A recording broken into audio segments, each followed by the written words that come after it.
Hi guys. So ఈ అబ్బాయి అయితే 1 వీక్ బ్యాక్ జాయిన్ అయ్యాడు. 17 సెప్టెంబర్ ఐడిజిటల్ ప్రెన్యూర్లో నా దగ్గరే ఎన్రోల్ అయ్యారు. సో ఆఫ్టర్ 1 వీక్ తినైతే ప్రాజెక్ట్స్ కోసం అని చెప్పి మెసేజ్ చేశారు, అప్లై చేస్తామన్నారు. సో చేయమని చెప్పాను. సో మీకు చూపిస్తాను తను ఎలా అప్లై చేశాడు ఏంటనేది.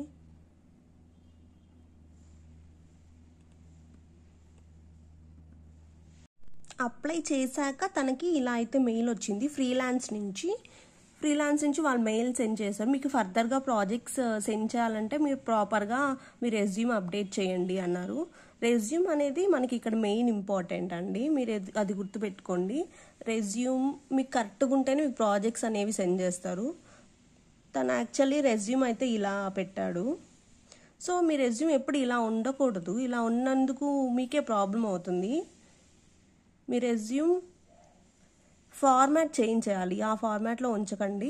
ఫార్మాట్ అనేది ఇలా ఉండాలి.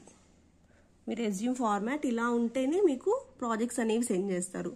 ఎప్పుడైనా మీరు సాఫ్ట్వేర్స్లో అయినా చూడండి, మీ రెజ్యూమ్ కరెక్ట్గా ఉంటేనే మీకు వర్క్స్ అనేవి వస్తాయి, సెలెక్ట్ చేసుకుంటారు, ఎగ్జామ్ లింక్స్ కానీ ఫర్దర్ ప్రొసీడ్ అవుతారు. సో మీరు ఎప్పుడైనా రెజ్యూమ్ కరెక్ట్గా పెట్టుకొని మీ డీటెయిల్స్ అన్ని కరెక్ట్గా ఉంచుకోండి, అప్పుడే మీకు వర్క్స్ అనేవి వస్తాయి. సో అదండి. మీకు ఇంకా ఫ్రీలాన్సింగ్ గురించి ఏమైనా డౌట్స్ ఉన్నా, ఎలా ప్రాజెక్ట్స్ తెప్పించుకోవాలి ఏంటి అనేది నాకు కాల్ చేసినా మెసేజ్ చేసినా నేను చెప్తాను ప్రాసెస్ ఎలా ఏంటి అనేది.